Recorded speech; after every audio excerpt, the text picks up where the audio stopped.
My name is Elena Brooks. I am 34 years old, and I walked into my little brother's wedding believing this was the day I could finally stop carrying the weight of survival alone and simply feel proud of what we had survived together.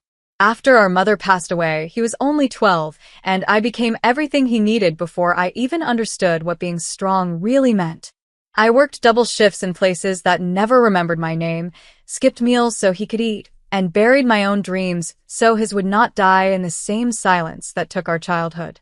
Today, I wore my best dress, not because it was expensive, but because I wanted to believe that sacrifice could finally sit in a room without shame. The wedding venue was nothing like the world I came from. Chandeliers sparkled above polished floors, and people spoke softly, like money itself demanded respect. I felt like a visitor in a life I had helped build from the shadows. I found my table near the edge of the hall, grateful just to be there. Then I saw it. A small framed card placed neatly beside my plate. At first, I thought it was a seating label, but when I read it, my hands went cold. It said, "The maid finally gets a seat." I looked up slowly, and that's when I noticed it. A few guests were already watching me, some smiling, some pretending not to. And in that moment, I realized something had been planned for me long before I ever walked into the room. And I had no idea yet that the person behind it would smile at me later tonight as if nothing had happened, while everyone else pretended not to see me breaking inside. That was the moment everything I thought I knew about love, family, and respect began to collapse without making a sound. My first instinct was to disappear. I kept my head down, fingers tightening around the edge of a table as heat rose in my face. Every laugh around me felt like it was pressing deeper into my skin. I told myself to stand up quietly, to leave without creating more attention, because that was always what people like me were expected to do when we were embarrassed in places we did not belong. But before I could move, my brother saw me. His expression changed instantly. He stepped away from the groom's side and walked straight toward our table. The moment he picked up the framed card, the atmosphere shifted. Laughter stopped halfway through breaths. Someone whispered something, but it died quickly when he looked up. The bride's father stood from his seat with a calm smile that did not match the tension in the room. "Relax," he said lightly. "It's just a joke. Some people are too sensitive." A few guests laughed again, weaker this time, unsure whether they were supposed to. I could feel eyes moving between us like we were part of an uncomfortable performance. My brother did not laugh. He placed the card back down slowly. "Say that again," he said quietly. The father tilted his head. "It's a wedding, not a courtroom. We are celebrating. Don't ruin it over humor." That's when my brother spoke louder. "This is not humor. This is humiliation." The room went still. Even the music felt farther away. The father's smile faded slightly. "Be careful," he said. "You are standing in a room filled with opportunities you did not create. Remember your position." Then he added something worse, almost casually. "Jobs can be reconsidered. Futures can be adjusted. Don't mistake emotion for security." I felt my stomach drop. My brother turned to me for a split second, and I saw it in his eyes. He understood exactly what kind of man we were dealing with now in that exact moment. My brother did not sleep that night. He sat in silence, replaying every moment, every insult, every forced smile from that wedding room. I could see the anger in him, not loud, but dangerous, like something had finally cracked open. The bride arrived later that evening, alone, her hands shaking as she stood at our door. She did not look like someone defending her family anymore, but someone trying to understand it. "I didn't know," she said immediately, voice breaking. "I swear I didn't know about the card." But my brother stepped forward. "Then who planned it?" That was when she hesitated, and I saw the truth forming before she even spoke it. "It was my father," she finally admitted. The words did not surprise me, but they burned differently than anything else that night. She explained there were emails, notes, even instructions sent days before the wedding. Every detail had been planned to make sure I saw it at my exact seat. My brother's fists tightened.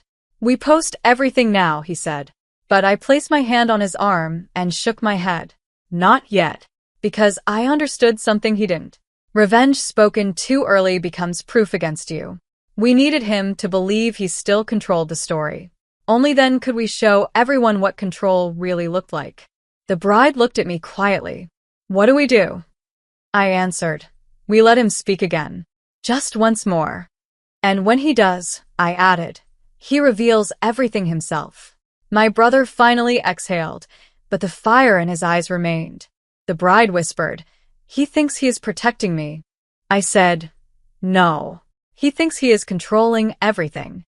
And for the first time, I realized this was no longer about a wedding. It was about exposing a man who believed kindness could be owned. And we were no longer guests in his world.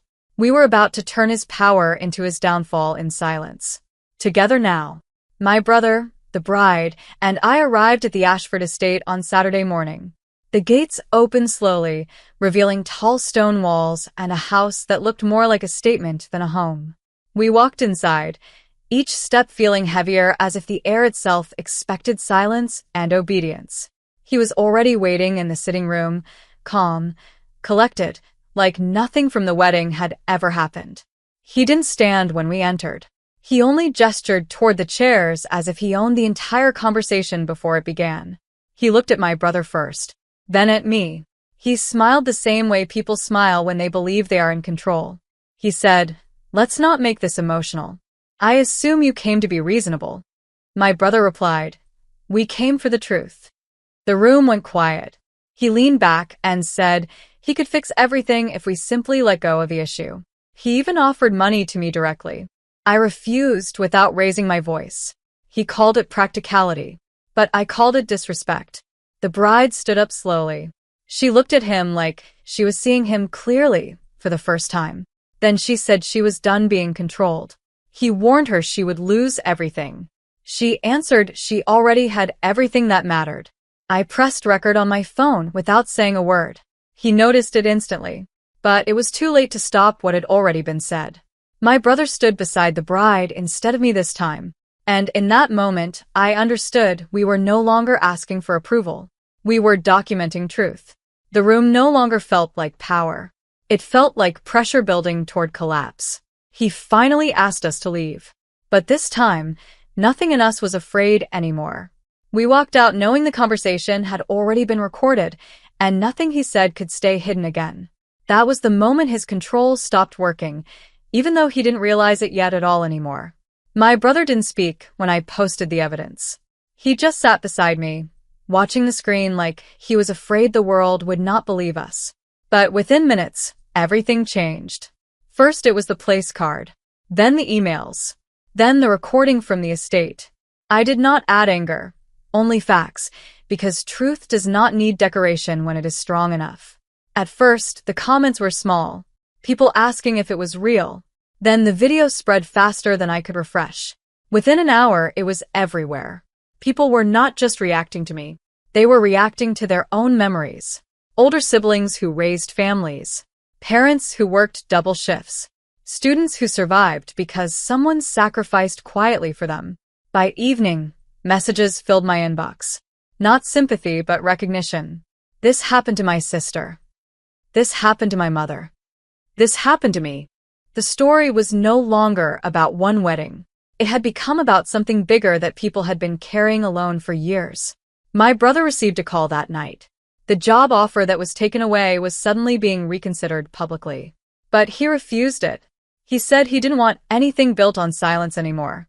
The bride read every message with shaking hands.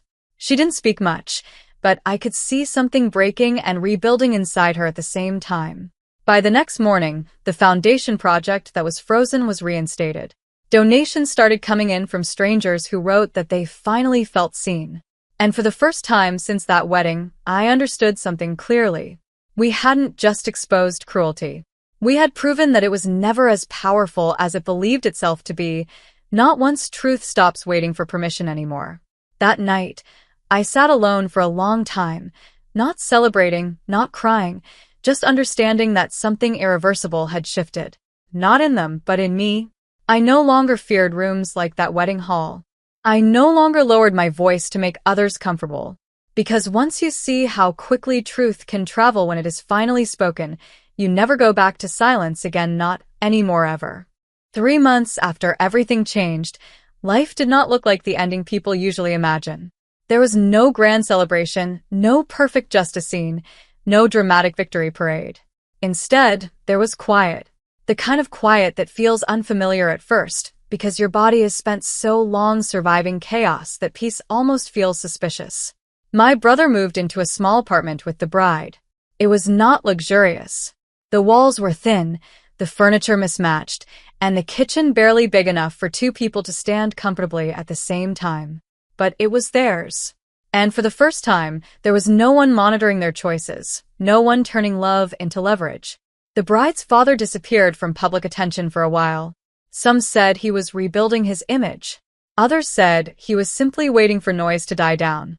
I never followed it closely, because I had already learned something important. People who lose control of others often struggle the most when they are left alone with themselves. The skills program reopened slowly. At first, only a few students came. Then more. Teenagers who had been told they were behind. Young adults who had been ignored. People who just needed someone to explain that their starting point did not define their ending. One afternoon, my brother came to help. He didn't speak much. He just worked beside me, setting up chairs and helping students practice interviews. Every so often, I would catch him watching them, like he was seeing his younger self in every nervous voice that walked through the door. The bride joined us sometimes too. Not as someone trying to escape her past, but as someone building something new from it. And one evening, as the sun set through the windows, I realized something I never expected to feel again. I was not carrying my brother's life anymore. I was simply standing beside it. And that is what real respect looks like. Not control, not silence, not fear, but choice. And if there is one thing I hope anyone watching this remembers, it is this. You were never meant to shrink so others could feel bigger. You were meant to stand where truth does not require permission anymore.